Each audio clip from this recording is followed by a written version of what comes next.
প্রধানমন্ত্রী নরেন্দ্র মোদী আজ পশ্চিমবঙ্গে দুটো জনসভা করলেন। রাজ্যের মুখ্যমন্ত্রী মমতা বন্দ্যোপাধ্যায়ও জনসভা করছেন, রোজ একাধিক জনসভায় তাকে আমরা দেখতে পাচ্ছি। কিন্তু প্রধানমন্ত্রী নরেন্দ্র মোদী আজ খুব তাৎপর্যপূর্ণ একটা মন্তব্য করলেন। মন্তব্য নয়, বলা ভালো। প্রধানমন্ত্রী নরেন্দ্র মোদী একটা কবিতা বললেন, ছোট্ট দুটো লাইন। সুকুমার রায়ের থেকে পংক্তি ধার করে প্রধানমন্ত্রী বললেন, আরে ছিছি রাম রাম, বলো না, চলছে যে জুয়াচুরি, নেই তার তুলনা। এই জুয়াচুরি বা চুরির অভিযোগটা বিজেপি ক্রমশ বারবার আরো জোরে, আরো চড়া স্বরে তুলছে যত নির্বাচন এগিয়ে আসছে। এবং এই চুরির অভিযোগ তৃণমূলের জন্য, মমতা বন্দ্যোপাধ্যায়ের জন্য, অভিষেক বন্দ্যোপাধ্যায়ের জন্য কতটা অস্বস্তির, সেটা তাদের প্রতিক্রিয়া দেখলেই বারবার স্পষ্ট হয়ে যাচ্ছে। কিন্তু বিজেপির তৈরি করে দেওয়া, এটা যদি বিজেপির তৈরি করে দেওয়া কোনো ন্যারেটিভ হয়, যেমনটা বিজেপি বিরোধীরা তথা তৃণমূলপন্থীরা এই মুহূর্তে বলছেন, তাহলে সেই ন্যারেটিভের ফাঁদে মুখ্যমন্ত্রী মমতা বন্দ্যোপাধ্যায় এবং তার দল কেন পা দিচ্ছেন, প্রশ্নটা সেখানেই।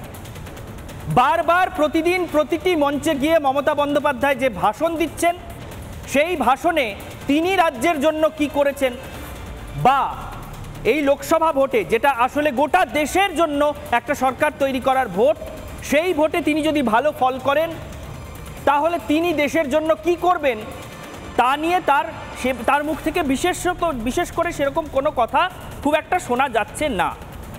শুধুমাত্র ইডি, সিবিআই, এনআইএ, কেন্দ্রীয় এজেন্সি, আয়কর, এই সমস্ত কেন্দ্রীয় এজেন্সিকে গালাগালি দেওয়ার জন্য, গালিগালাজ করার জন্য মমতা বন্দ্যোপাধ্যায় তার প্রতিটি ভাষণের একটা বড় অংশ ব্যয় করে দিচ্ছেন রোজ, প্রত্যেকটা মঞ্চ থেকে। তো ব্যাপারটা যদি এরকম হয় যে বিজেপি রাজ্য জুড়ে একটা ন্যারেটিভ তৈরি করার চেষ্টা করছে, একটা এরকম কথা চারিয়ে দেওয়ার চেষ্টা করছে গোটা রাজ্যে যে তৃণমূল মানেই চোর, এই ন্যারেটিভ বা এই তত্ত্ব যদি বিজেপি চারিয়ে দেওয়ার চেষ্টা করে, তাহলে সেই ফাঁদে তৃণমূল নেত্রী তথা রাজ্যের মুখ্যমন্ত্রী মমতা বন্দ্যোপাধ্যায় পা দিচ্ছেন কেন, প্রশ্নটা সেখানেই। বারবার ইডি, সিবিআই, আইটি, এনআইএ, এই সমস্ত কেন্দ্রীয় এজেন্সিকে গালিগালাজ করে এবং নিজের ভাষণের একটা বড় অংশ শুধুমাত্র এই প্রসঙ্গে ব্যয় করে, এবং এই দেশের নির্বাচনে তিনি বা তার দল যদি ভালো ফল করেন, তাহলে দেশের জন্য এর পরে, নির্বাচনের পরে তার ভূমিকা কি হবে, এই দেশ চালানোর নীতিকে তিনি কিভাবে প্রভাবিত করতে পারবেন, বা তার দল কি নীতি নিয়ে চলবে, কোন কোন নীতিকে সমর্থন করবে, দেশের অর্থনৈতিক ব্যবস্থা সম্পর্কে তাদের ধারণা কি, কোনো কথা উচ্চারণ না করে শুধুমাত্র ইডি, সিবিআই, এনআইএ, আইটি এইসব নিয়ে বলে তিনি নিজেই কি আসলে আরও বেশি করে এই দুর্নীতির ইস্যুকে প্রাসঙ্গিক করে রাখছেন না? মমতা বন্দ্যোপাধ্যায় কি দুর্নীতির কানাগলিতে পথ হারিয়েছেন? ঠিক যেমন যে কথাটা একটু আগে বলছিলাম, প্রধানমন্ত্রী নরেন্দ্র মোদী আজকে পশ্চিমবঙ্গের মাটিতে একটি জনসভার মঞ্চ থেকে সুকুমার রায়ের দুটো পংক্তি উচ্চারণ করে গেলেন, যার মূল কথা হচ্ছে, চলছে যে জুয়াচুরি এই বাংলায়, নেই তার তুলনা। গোটা দেশে এই জোচ্চুরি, জাল জুয়াচুরির তুলনা খুঁজে মেলা ভার, এমনটা প্রধানমন্ত্রী নিজে বলে গেলেন। তো এই জাল জোচ্চুরি, জুয়াচুরি বা চুরি যে অভিযোগ প্রধানমন্ত্রী তুলছেন এই রাজ্যের মুখ্যমন্ত্রী বা তার সরকারের বিরুদ্ধে, সেই একই ধরনের অভিযোগ বা তার চেয়েও মারাত্মক কোনো অভিযোগ কি কেন্দ্রীয় সরকারের বিরুদ্ধে বা প্রধানমন্ত্রীর বিরুদ্ধে বা বিজেপির বিরুদ্ধে মমতা বন্দ্যোপাধ্যায়ের আছে? যদি থেকে থাকে সেই অভিযোগ অত্যন্ত স্পষ্টভাবে, এবং যেভাবে আজকে প্রধানমন্ত্রী অভিযোগটা তুললেন সেই রকম সুনির্দিষ্টভাবে সেই অভিযোগ তারা তুলছেন না কেন? শুধুমাত্র আত্মরক্ষার্থে কয়েকটা মন্তব্য করতে বা বারবার সব মঞ্চ থেকে সাফাই দিতেই মমতা বন্দ্যোপাধ্যায়ের সময় বেরিয়ে যাচ্ছে কেন? সবচেয়ে বড় প্রশ্ন অনির্বাণের অগ্নিবাণে আজ এটাই। বারবার চুরির অভিযোগ উঠছে, বারবার সীমাহীন দুর্নীতির অভিযোগ উঠছে, একের পর এক তৃণমূল নেতা মন্ত্রীর নামে অভিযোগ উঠছে। এই মুহূর্তে তৃণমূলের যতজন নেতা মন্ত্রী গারদের ওপারে রয়েছেন, ভারতে অন্য কোনো রাজনৈতিক দলের ততজন নেতামন্ত্রী গারদের ওপারে এই মুহূর্তে রয়েছেন কিনা যথেষ্ট সন্দেহ রয়েছে। তারপরেও সেই দুর্নীতির সেই দুর্নীতির ইস্যু যেটা তৃণমূলকে ঘিরে এই মুহূর্তে আবর্তিত হচ্ছে, তার থেকে নিজেদেরকে বার করে আনার কোনো চেষ্টা তৃণমূল নেত্রীকে করতে দেখা যাচ্ছে না। তিনি বরং আরও বেশি করে প্রাসঙ্গিক করে রাখছেন এই ইস্যুকে, ইডি, সিবিআই, এনআইএ আর ইনকাম ট্যাক্সকে বারবার আক্রমণ করে। এই নিয়ে বিতর্কে আসবো, তবে তার আগে দেখে নিন আমাদের প্রতিবেদন। আরে ছিছি রাম রাম, बोलो ना चलते जा, जुआ चुरी नहीं तार तुलना। बीजेपी सीपीआई भाई भाई, बीजेपी ईडी भाई भाई, बीजेपी ছাড়া ওদের কোনো গতি নাই।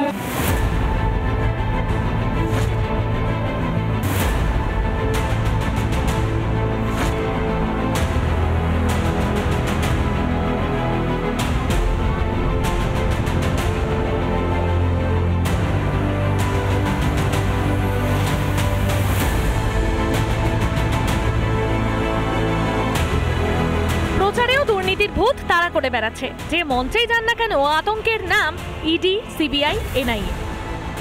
সে ভোট প্রচারের মঞ্চই হোক বা ধর্মীয় মঞ্চ। एक चॉकलेट बम भी बंद फटते हैं, एनआईए को भेज देता है, सबको अरेस्ट कर दो। सबको अरेस्ट करते करते तुम्हारा देश ही सुन्ना हो जाएगा। একদিকে দাবি চুরি হয়নি, অন্যদিকে কেন্দ্রীয় তদন্তকারী সংস্থাকে লাগাতার আক্রমণ। এনআইএ নোটিশ দিয়ে তোলা হচ্ছে কেন? কেন নোটিশ পাঠানো হচ্ছে ইলেকশনের টাইমে? একটা ঝুমলা সরকার, ইলেকশন চালু হলে এগুলো করা যায় না, এটা মাথায় রাখবেন। লোকসভায় তৃণমূল জিতলে ঠিক কিভাবে মা মাটি মানুষের উপকার হবে সেই খতিয়ানের নামগন্ধ নেই। ফিরিস্তি শুধু কোথায় কত তদন্ত, ঠিক যেন ঠাকুর ঘরে কে আমি তো কলা খাইনি গোছের, নাকি আত্মরক্ষায় আক্রমণ। তদন্তের আতঙ্ক কি এতটাই যে বারবার মঞ্চে মঞ্চে ইডি, সিবিআই প্রসঙ্গ তুলে আদতে অপরাধের বোঝা লঘু করতে চাইছেন? কিন্তু তৃণমূল নেত্রী কি টের পাচ্ছেন এভাবে বারে বারে মঞ্চে মঞ্চে দুর্নীতিকে প্রাসঙ্গিক করছেন তিনি নিজে? তদন্তের আতঙ্কে দিশেহারা মমতা কি এবার আত্মঘাতী গোল করে ফেলছেন? রিপাবলিক বাংলা। দেখলেন অনির্বাণের অগ্নিবাণের আজকের প্রতিবেদন। বারবার এই প্রশ্নটা উঠে আসছে যে মুখ্যমন্ত্রী মমতা বন্দ্যোপাধ্যায়, যিনি প্রায় 12-13 বছর এই রাজ্যের মসনদে কাটিয়ে ফেলেছেন এক নাগাড়ে, তিনি আজকে লোকসভা নির্বাচনের মুখে দাঁড়িয়ে যখন যেখানে যেখানে জনসভা করতে যাচ্ছেন, সেই কোনো জনসভার মঞ্চ থেকে তিনি নিজের কাজের খতিয়ান পেশ করছেন না। এই ভোটে ভালো ফলাফল করলে তৃণমূল কি অফার করতে পারে, কি দিতে পারে বাংলার মানুষকে বা গোটা ভারতকে তৃণমূল কি দিতে পারে, তা নিয়ে কোনো কথা নেই। আদৌ কোনো নির্বাচনী ইস্তেহার বা সংকল্পপত্র বা ঘোষণাপত্র বা ম্যানিফেস্টো আছে কিনা কেউ জানে না। যদি থেকে থাকে তাহলে সেই ম্যানিফেস্টোতে কি তারা প্রতিশ্রুতি দিচ্ছেন, কোন কোন সংকল্প নিচ্ছেন, সেসব নিয়ে কোনো কথা নেই। শুধুমাত্র কথা ইডি নিয়ে, সিবিআই নিয়ে, ইনকাম ট্যাক্স ডিপার্টমেন্ট নিয়ে, এনআইএ নিয়ে, কেন্দ্রীয় এজেন্সি নিয়ে। মমতা বন্দ্যোপাধ্যায় এই ধরনের এমন একটা পথ এই নির্বাচনের আগে কেন বেছে নিলেন? তিনি কি এই পথ বেছে নিতে বাধ্য হলেন, নাকি এই পথে চলা ছাড়া অন্য কোনো গত্যন্তর তার সামনে নেই? সেটাই আজকে সবচেয়ে বড় প্রশ্ন। আর সেখানে দাঁড়িয়ে আজকে আমাদের অগ্নিবাণ কি সেটা আগে দেখে নেব। আজকের আমাদের অগ্নিবাণ, দুর্নীতির কানাগলিতে পথ হারিয়েছেন মমতা।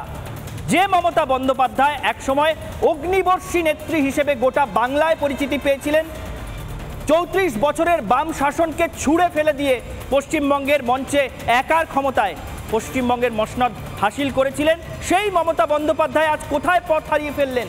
তিনি কি দুর্নীতির কানাগলিতে পথ হারিয়ে ফেলেছেন?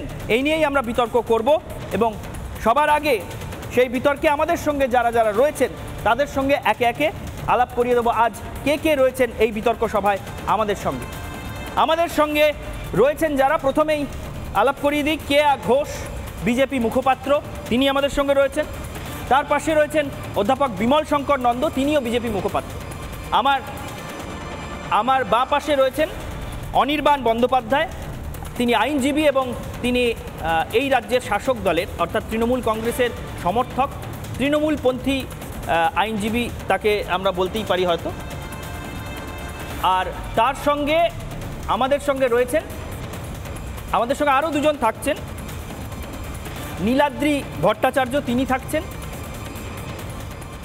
আইনজীবী, এবং তৃণমূল সমর্থক নীলাদ্রি ভট্টাচার্য তিনি থাকছেন, আর থাকছেন সাংবাদিক নির্মাল্য মুখোপাধ্যায়, রাজনৈতিক বিশ্লেষক হিসেবে তিনি থাকবেন, এবং রাষ্ট্রীয় স্বয়ংসেবক সংঘপন্থী চিন্তাবিদ হিসেবে বিশিষ্ট গবেষক তথা ভারতীয় শিক্ষণ মণ্ডলের দক্ষিণবঙ্গ প্রান্তের সভাপতি ডক্টর নিশীথ কুমার দাস, তিনিও আজকে আমাদের সঙ্গে থাকছেন এই বিতর্কে। প্রথমেই আমি একবার অনির্বাণের কাছে আসব, যেহেতু অনির্বাণ যাদেরকে সমর্থন করেন, যে দলকে সমর্থন করেন, সেই তৃণমূলের দিকেই, সেই তৃণমূলের উদ্দেশ্যে অগ্নিবাণ ছুঁড়েই আজকে আমরা আমাদের বিতর্ক শুরু করেছি। তাই অনির্বাণের কাছে প্রথমে একেবারে ব্রিফলি, খুব সংক্ষেপে আসবো যে অনির্বাণ, মমতা বন্দ্যোপাধ্যায় কি দুর্নীতির কানাগলিতে পথ হারিয়েছেন? যে ইস্যুকে সবচেয়ে বেশি করে বিজেপি জিইয়ে রাখতে চায়, মমতা বন্দ্যোপাধ্যায় তার বিরোধিতা করতে গিয়ে শুধুমাত্র ইডি, সিবিআই, আইটি, এনআইএ এইসব নিয়ে বলে নিজেই কি সেই ইস্যুকে সবচেয়ে বেশি করে জিইয়ে রাখছেন না? দেখুন, প্রায় 3 সপ্তাহ আগে আপনার এই 6টার অনুষ্ঠানেই একটি বিষয়ে আমরা বিতর্কে ছিলাম। সেদিন বিমলদাও ছিলেন, নির্মলদাও ছিলেন, যে নির্বাচনের ঘোষণা হয়ে গেল কিন্তু মমতা বন্দ্যোপাধ্যায় কোথায়? তাহলে কি উনি অপাংতেও? তাহলে কি উনি গুরুত্বহীন? ইত্যাদি ইত্যাদি। বিজেপি সবাই সমস্যারে বলেছিলেন হ্যাঁ গুরুত্বহীন হয়ে গেছে। তারপর থেকেই প্রায় 3 সপ্তাহ ধরে যত অনুষ্ঠান দেখছি পুরোটাই মমতাময়।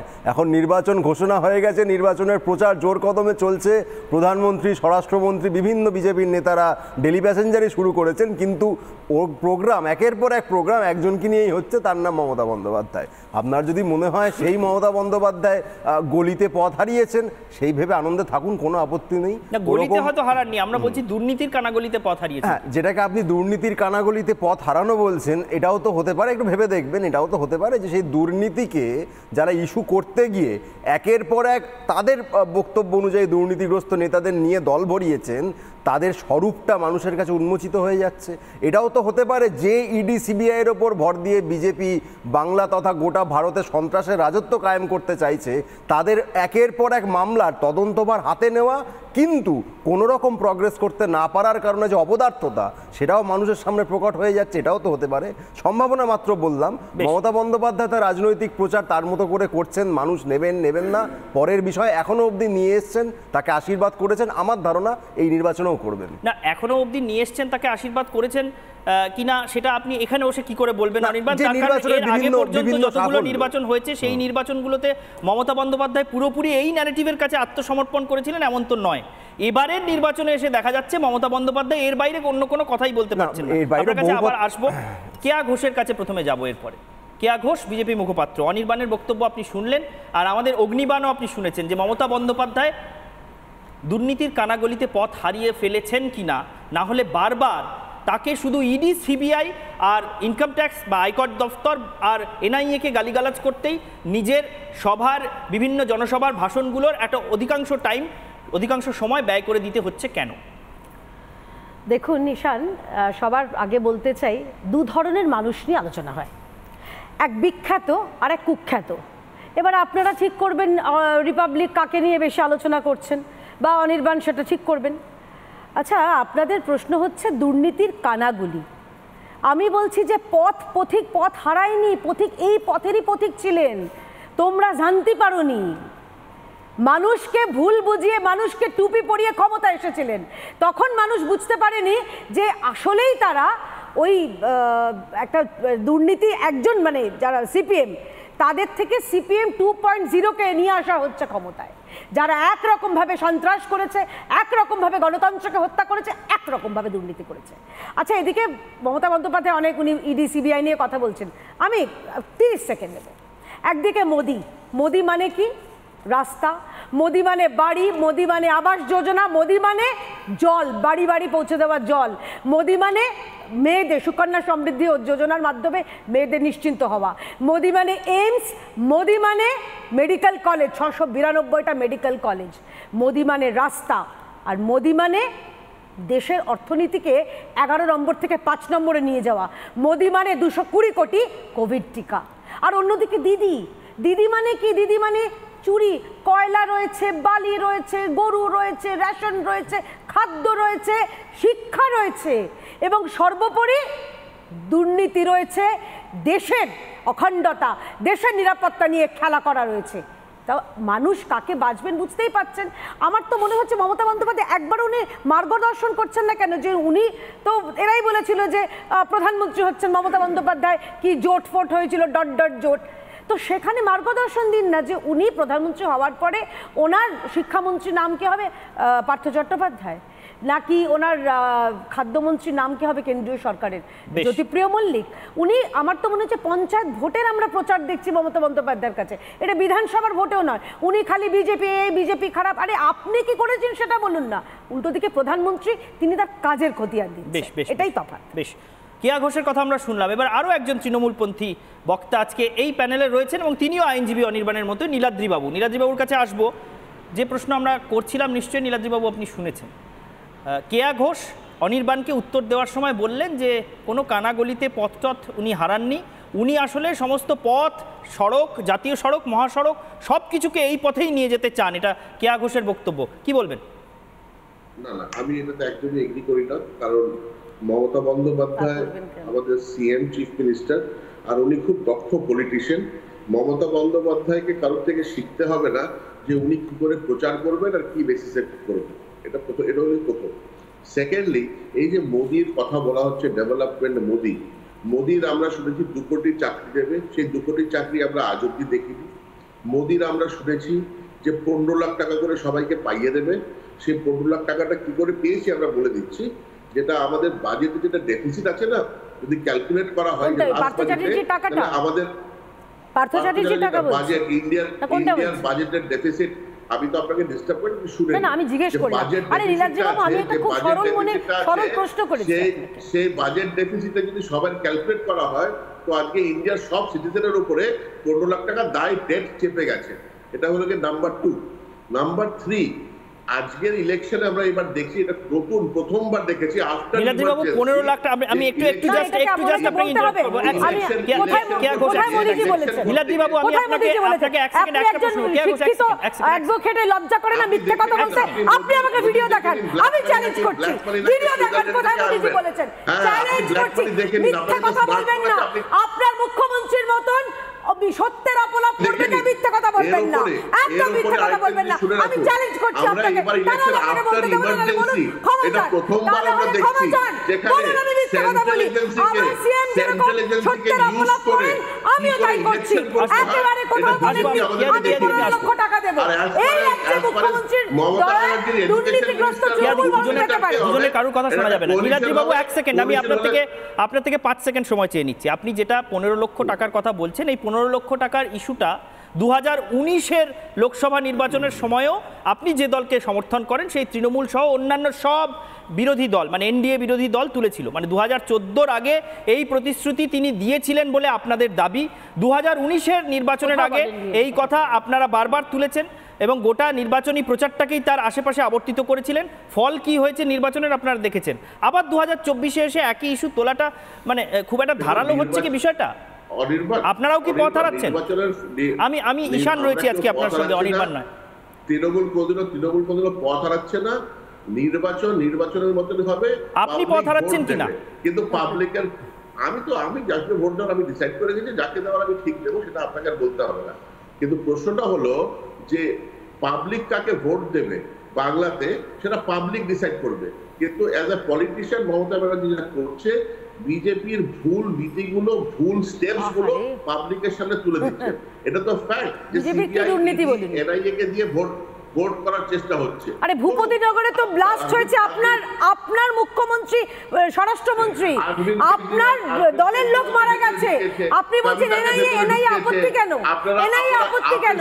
ব্যাঙ্গালোরের ব্লাস্টে পশ্চিমবঙ্গে পাওয়া গেছে বলে, ভূপতিনগরের বিস্ফোরণে আপনার দলের লোক মারা গেছে, এনআইএ সেটা তদন্ত করছে, তাতে আপনাদের আপত্তি হচ্ছে কেন? আপনাদের মমতা ব্যানার্জির দল আর মনে একটু মমত্ব নেই নীলাদ্রিবাবু? আরে মনে একটু মমত্ব রাখুন, কেয়া ঘোষ এবং নীলাদ্রিবাবু দুজনকেই একটু থামাচ্ছি, আমি পরবর্তী বক্তার কাছে যাব। অনির্বাণ, এনআইএটা নিয়ে উত্তরটাও তো পেলাম না। অনির্বাণ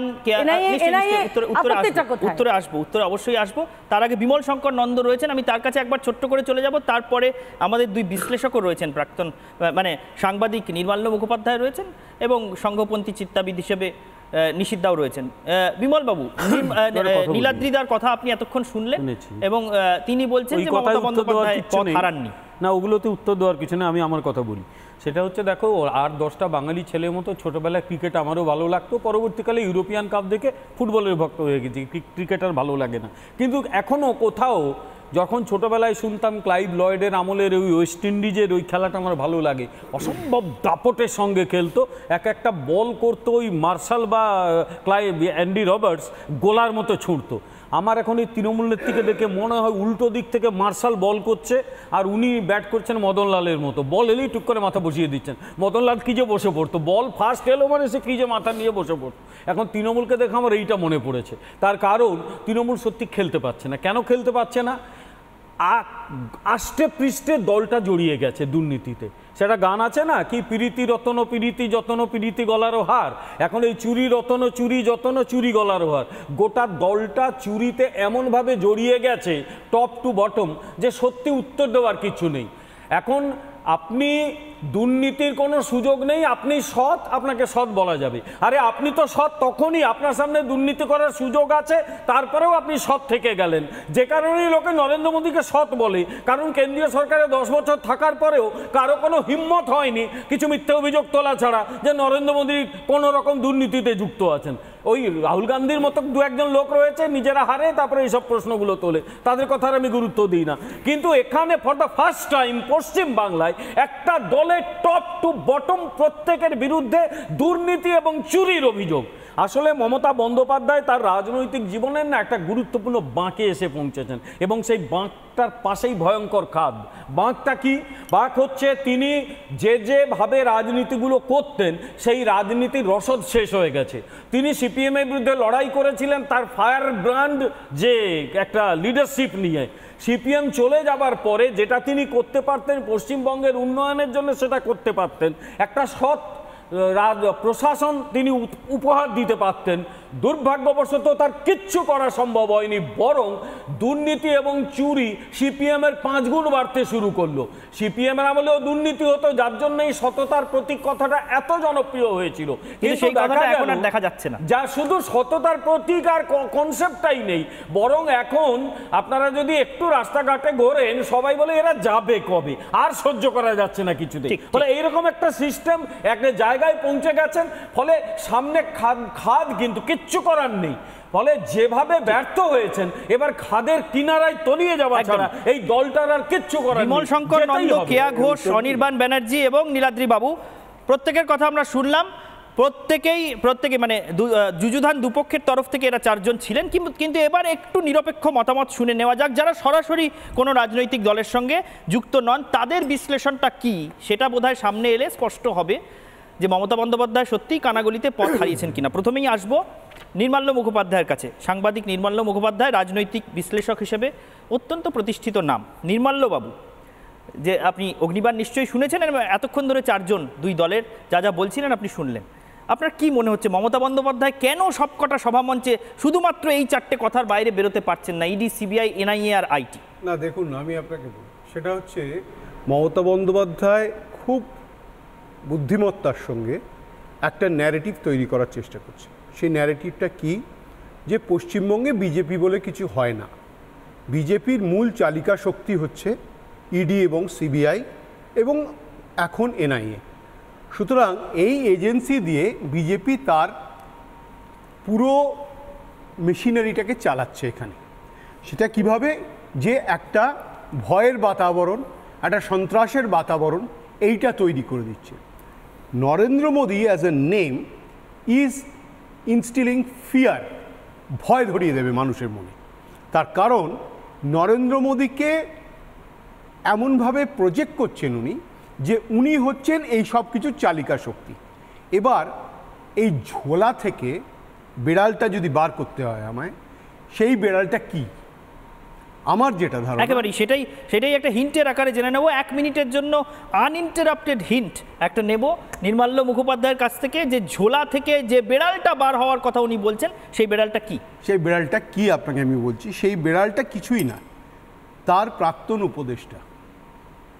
তার প্রাক্তন উপদেষ্টা মমতা বন্দ্যোপাধ্যায়, প্রাক্তন উপদেষ্টা হ্যাজ স্পিল্ড দ্য বিনস, কিংবা যেটা বলেন ঝুলি থেকে বেড়ালটা বের করে দিয়েছেন, যে বিজেপির মেটিরিয়াল এক্সিস্টেন্সটা এখানে ক্রমশ ওপর দিকে যাচ্ছে এবং বিজেপি এখানে 1 নম্বর পার্টি হতে চলেছে। এটা কিন্তু উনি আজ নতুন বলছেন না। 2021 সালে যখন বিজেপি হেরেও গিয়েছিল তখনও উনি বলেছিলেন যে আপনি ভুল করবেন না, বিজেপি কিন্তু এই রাজ্যে থাকতে এসেছে, চলে যেতে নয়। সুতরাং মমতা বন্দ্যোপাধ্যায়ের আজকে 25-26 জন নেতা মন্ত্রী জেলে, সুতরাং তিনি যে দুর্নীতির কানাগলিতে হারিয়ে গিয়েছেন সেটা যেমন সত্যি, পাশাপাশি তার প্রধান উপদেষ্টা এখন এই কথাটা বলছেন এটাও তেমনি সত্যি, বিজেপির ফেভারে বলছেন। তিনি কিন্তু শুধু একটা রাজ্যের জন্য বলছেন না, তিনি বলছেন বিজেপি তেলেঙ্গানায় ভালো করবে, বিজেপি ওড়িশাতে ভালো করবে, বিজেপি বেঙ্গলেও ভালো করবে। আমার কিন্তু মনে হচ্ছে এইটাই ইম্পর্টেন্ট জায়গা। তার কারণ হচ্ছে তাকে আজ পর্যন্ত কাউন্টার করেছেন একজনই, তার নাম অভিষেক ব্যানার্জি। তিনি বলেছেন ওই উপদেশটা একটু ওভার হাইপড, ওভার রেটেড। না, কিন্তু আমরা তো শুনেছিলাম যে ওই উপদেশটাকে অভিষেক বন্দ্যোপাধ্যায় সবচেয়ে বেশি পছন্দ করেন। হ্যাঁ, এবার আপনি তাহলে বুঝুন কন্ট্রাডিকশন ইন টার্মস, মানে পরস্পর বিরোধী কথাবার্তা। আজও আমি যতটুকু জানি 2026 সাল অবধি তাদের সঙ্গে কন্ট্রাক্ট রয়েছে, যদিও সেই কন্ট্রাক্টের হোতা কে ছিলেন? অভিষেক বন্দ্যোপাধ্যায়। এবং সেই কন্ট্রাক্টটা হয়েছিল যিনি আজকে বলছেন যে বিজেপি এগিয়ে যাবে, পিছিয়ে থাকার কোনো জায়গা নেই। তার মানে আমি এটা ধরে নিচ্ছি যে বিজেপি যে 18টা আসন পেয়ে রয়েছে, কিংবা 17টা, আসানসোলটা বাদ দিলে, এই সবকটা আসনই বিজেপি ধরে এগোবে। তার সঙ্গে যদি আরও 4-5টা অ্যাড হয়, সাংবাদিক হিসেবে আমার কিন্তু মনে হয়েছে তার অ্যানালিসিস ভীষণ রকম লজিক্যাল, এবং সেই অ্যানালিসিসটাই আমি জাস্ট একো করে দিলাম ওই ঝুলি থেকে বেড়ালটা বার করার জন্য। অর্থাৎ নির্মাল্য মুখোপাধ্যায় যে ব্যাখ্যা দিচ্ছেন তার থেকে একটা উপসংহারে বোধহয় আমরা উপনীত হতে পারি যে মমতা বন্দ্যোপাধ্যায়ের উপদেষ্টা নিজেও এমন ব্যাখ্যাই দিচ্ছেন যে আতঙ্ক এবার গ্রাস করতে শুরু করেছে, সেই জন্য শুধুমাত্র ডিফেন্সিভ একটা স্ট্যান্ড নেওয়া ছাড়া, শুধুমাত্র আত্মরক্ষা করা ছাড়া বা সাফাই দিয়ে যাওয়া ছাড়া আর বোধহয় কোনো পথ পাওয়া যাচ্ছে না। একই সঙ্গে একবার নিশীথ বাবুর কাছে যাব, ডক্টর নিশীথ কুমার দাস, বিশিষ্ট গবেষক এবং সংঘপন্থী চিন্তাবিদ, তিনি এই মুহূর্তে ভারতীয় শিক্ষণ মণ্ডলের দক্ষিণবঙ্গ প্রান্তের অধ্যক্ষ। নিশীথ বাবু, এক সময় বলা হতো যে আরএসএস বা আপনাদের সংঘ পরিবার তারা মমতা বন্দ্যোপাধ্যায়ের অত্যন্ত শুভানুধ্যায়ী, কিন্তু সেই মানে মমতা বন্দ্যোপাধ্যায় এখনও বিভিন্ন মঞ্চে আরএসএসকে গালিগালাজ করতে গিয়ে একটু যেন থমকে যান। কদিন আগেও শুনছিলাম তিনি বলছিলেন আমি আরএসএস সম্পর্কে কিছু বলতে চাই না, কিন্তু তবু বলছি বলে আবার কয়েকটা কথা বললেন। আরএসএসও কি এখনও মমতা বন্দ্যোপাধ্যায় সম্পর্কে সেরকমই কোনো জায়গায় আছে যে কিছু বলতে চায় না, নাকি আরএসএস এবার নিজের পাউন্ড অফ ফ্লেশ মানে নিজের শক্তি দেখাতে শুরু করেছে পশ্চিমবঙ্গে, সেই কারণেই মমতা বন্দ্যোপাধ্যায়কেও আরএসএসের বিরুদ্ধে আস্তে আস্তে মুখ খুলতে হচ্ছে, এবং এইভাবে উনি বিজেপি বা সংঘ পরিবারের তৈরি করা ন্যারেটিভের বিরুদ্ধে আত্মরক্ষা করতে করতেই নিজের সময় শেষ করে ফেলছেন, নিজের কথা আর বলার সময় পাচ্ছেন না? কি বলবেন? প্রথমেই বলি যে আরএসএস একটা সমাজসেবামূলক সামাজিক সংগঠন, আরএসএসের সঙ্গে রাজনীতির কোনো সম্পর্ক নেই। এখন যেহেতু রাজনৈতিক দলগুলোর একটা সামাজিক দায়বদ্ধতা থাকে, তো যেখানে মানুষের স্বার্থহানি ঘটে, মানুষ বিপর্যস্ত হয়, তখন আরএসএস উদ্বিগ্ন হওয়াটা স্বাভাবিক। এটা আমার আরএসএসের সদস্য হিসেবে মনে হয়েছে। সিপিএমের শেষের দিকে যখন লাগাম ছাড়া দুর্নীতি, বল্গাহীন স্বজনপ্রসন, তখন আমাদের সামনে বিকল্প ছিল মমতা বন্দ্যোপাধ্যায়। সো তখনকার মমতা বন্দ্যোপাধ্যায়ের 3টে হাতিয়ার ছিল রাজনীতির, একটা ধর্ষণ, একটা মৃতদেহ, আর একটা হচ্ছে আপসহীন লড়াই। এটা যখন বিরোধী নেত্রী ছিলেন? যখন বিরোধী নেত্রী ছিলেন ক্ষমতায় আসার আগে। মানে এই 3টে অভিযোগ কি উনি কাজে লাগাতেন? এই 3টে হাতিয়ার করে উঠেছে। উনি ধর্ষিতা হলেই তাকে নিয়ে চলে যেতেন ধর্ণা দিতে, অনেক সময় ডেড বডি চুরিও করেছে শোনা যায়, কংগ্রেসের ডেড বডি ওর নিয়ে বেরিয়ে গেল, সেটা আজ বলছেন, কিন্তু তখন তো সমর্থনই করতেন। না, আমি বলি, আমি দ্বিতীয় অংশটা হচ্ছে, এটা ফার্স্ট পার্টটা বললাম, এটা ওর অস্ত্র ছিল।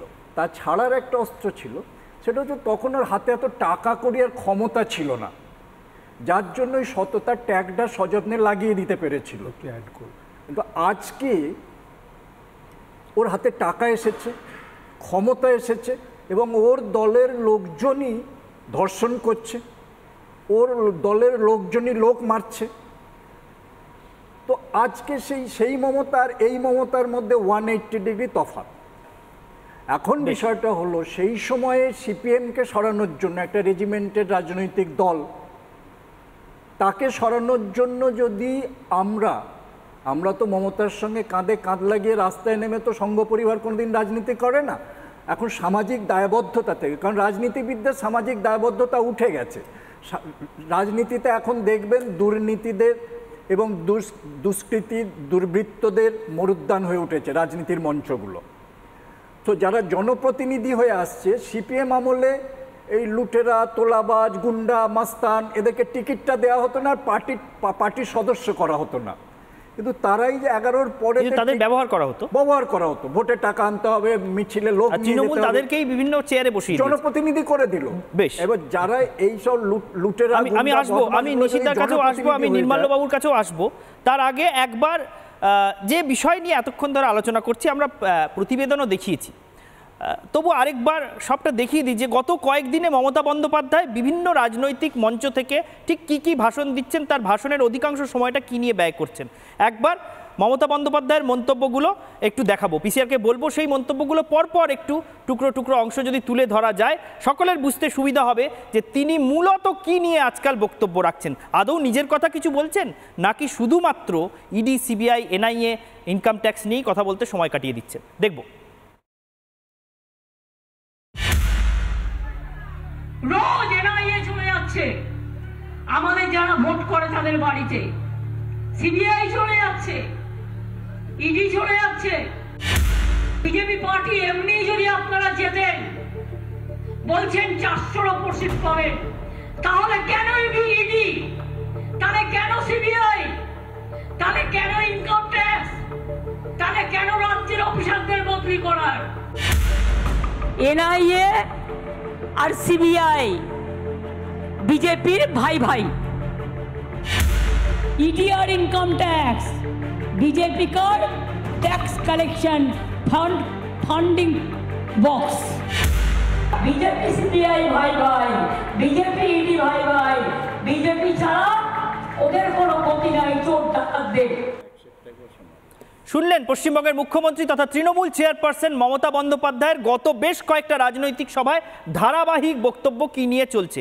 নির্মাল্যবাবু এর আগে বলছিলেন, দুটো পয়েন্ট অ্যাড করা, ছোট্ট করে নির্মাল্যবাবুর কাছে 30 সেকেন্ডের জন্য আসবে। দেখুন, একটা জিনিস হচ্ছে মমতা বন্দ্যোপাধ্যায়ের সঙ্গে বিজেপির জাস্ট 1% ভোটের ডিফারেন্স আছে লোকসভা নিয়ে 2019-এর।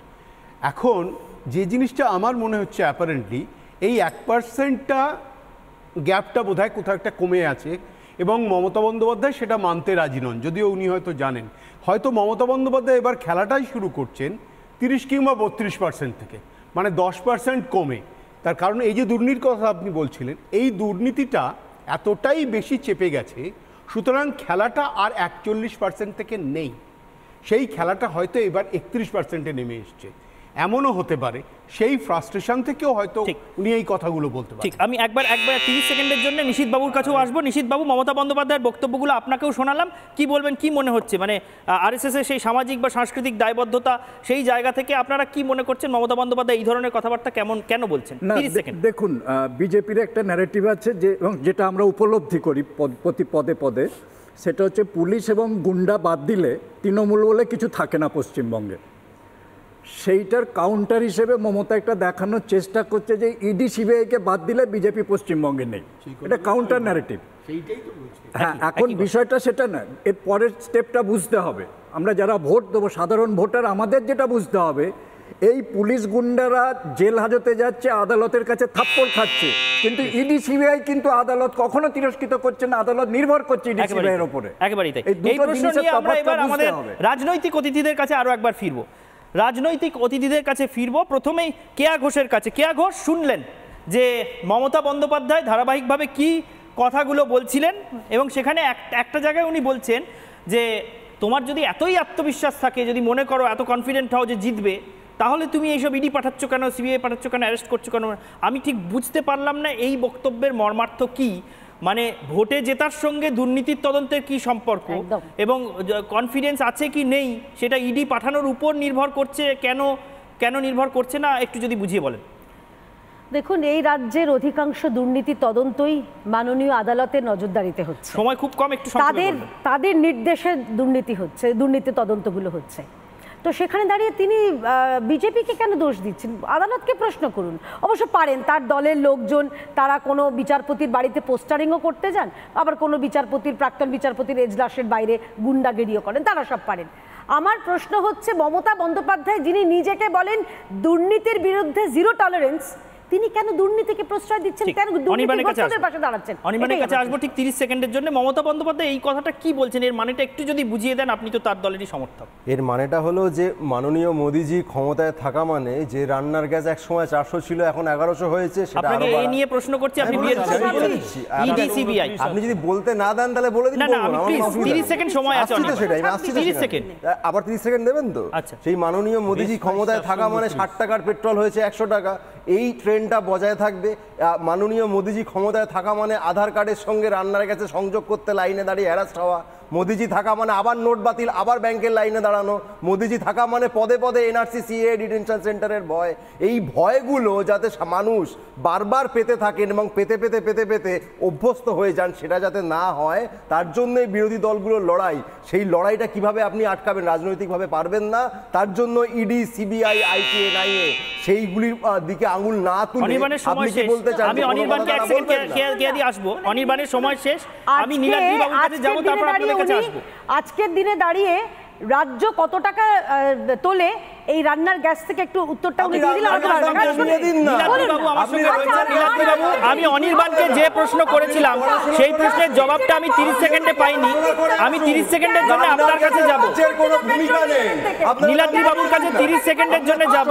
মমতা বন্দ্যোপাধ্যায় যে কথা বলছেন, প্লিজ, সিলিন্ডারের টাকা থেকে কত টাকা তোলাবাজি করেছে? সিলিন্ডারের টাকা থেকে কত টাকা তোলাবাজি করেছে? যুবদের হাতে তোলাবাজি করেছেন, এটা কে বলেছে? কে বলেছে? মাননীয় অর্থমন্ত্রীর স্বামী। আপনি পরকলা প্রভাকরকে কি বলবেন? অনির্বাণ এবং কেয়াদি, আমি দুজনকে রিকোয়েস্ট করছি, সময় খুব কম, সময় খুব কম। মানে স্বামী কি তৃণমূল? প্লিজ অনির্বাণ, আমি আপনার কি বাপরে আমার তো মনে পড়ে যাচ্ছে পরকলা প্রভাকর কে? পরকলা প্রভাকর কে? একজন ছিলেন, নির্মলা সীতারামনের স্বামী কি তৃণমূল? উনি পরিষ্কার বলেছেন। আমি নীলাদ্রির কাছে আসছি। নীলাদ্রি বাবু, আমি অনির্বাণকে যে প্রশ্ন করেছিলাম তার জবাব পাই। আমি আসছি, আপনার কাছেও আসছি, 30 সেকেন্ডের জন্য নীলাদ্রি বাবুর কাছে আসছি। যে প্রশ্ন আমি করেছিলাম সেটার জবাব এখনো পাইনি, যে মমতা বন্দ্যোপাধ্যায়ের এই মন্তব্যের মানে কি, আপনি যদি একটু ব্যাখ্যা করেন যে যদি জেতার ব্যাপারে এতই কনফিডেন্ট হও তাহলে ইডি সিবিআই পাঠাচ্ছ কেন? না, আমি এখানে বলতে যাচ্ছি, মমতা বন্দ্যোপাধ্যায় যেটা বলতে চাইছে যে আজকে দেশের মধ্যে ইলেকশন হতে গেলে লেভেল প্লেইং ফিল্ড তৈরি করার যেটা জায়গা আছে সেটা নষ্ট করে দিচ্ছে। এটা সুপ্রিম কোর্টও বলেছে যে যেভাবে অ্যারেস্ট গুলো হচ্ছে সেইখানে লেভেল প্লেইং ফিল্ডটা ডিস্টার্ব হয়ে যাচ্ছে। গণতন্ত্র যেটা লেভেল প্লেইং ফিল্ড খুব দরকার, নাম্বার 1। নাম্বার 2, এই যে করাপশনের মানে কি দুর্নীতির বিরুদ্ধে সমস্ত তদন্ত বন্ধ করে দেওয়া? নীলাদ্রি বাবু, আপনি একজন আইনজীবী, প্লিজ বি অনেস্ট, একটু সততার সঙ্গে উত্তর দিন। লেভেল প্লেইং ফিল্ডের মানে কি? লেভেল প্লেইং ফিল্ডের মানে কি দুর্নীতির বিরুদ্ধে তদন্ত স্থগিত রাখা? সততার কথা বলবে না ঈশান, প্লিজ, আমি আপত্তি জানাচ্ছি।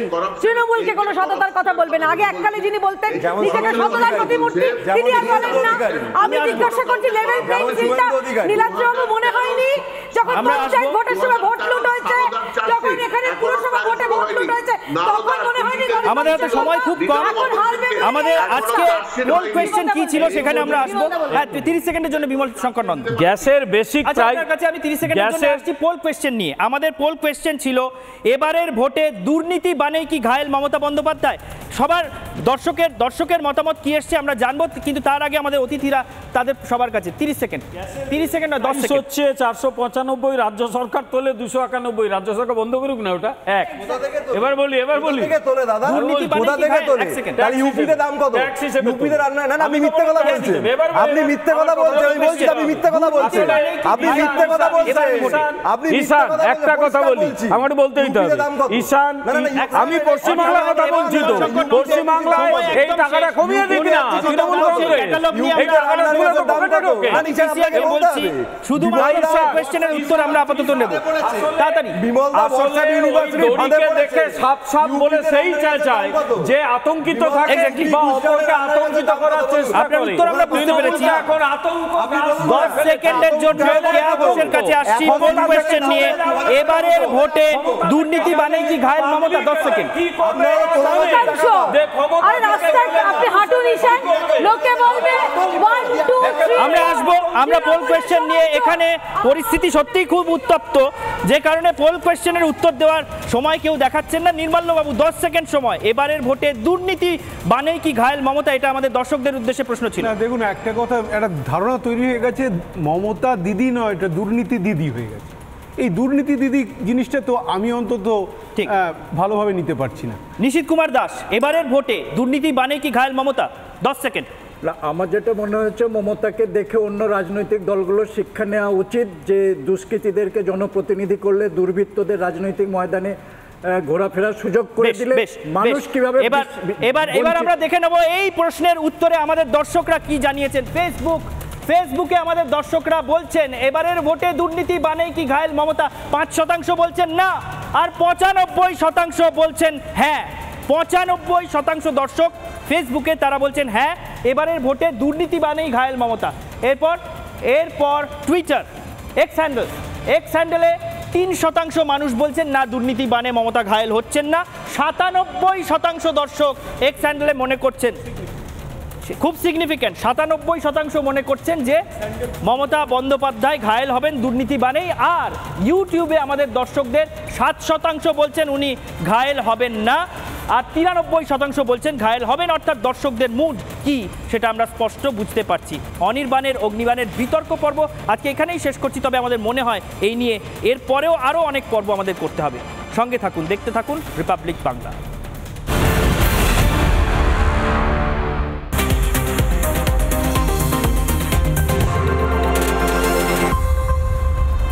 রুনাক্স ইনস্টিটিউট স্টুডিও থেকে এতক্ষণ আপনারা দেখছিলেন অনির্বাণের অগ্নিবাণ।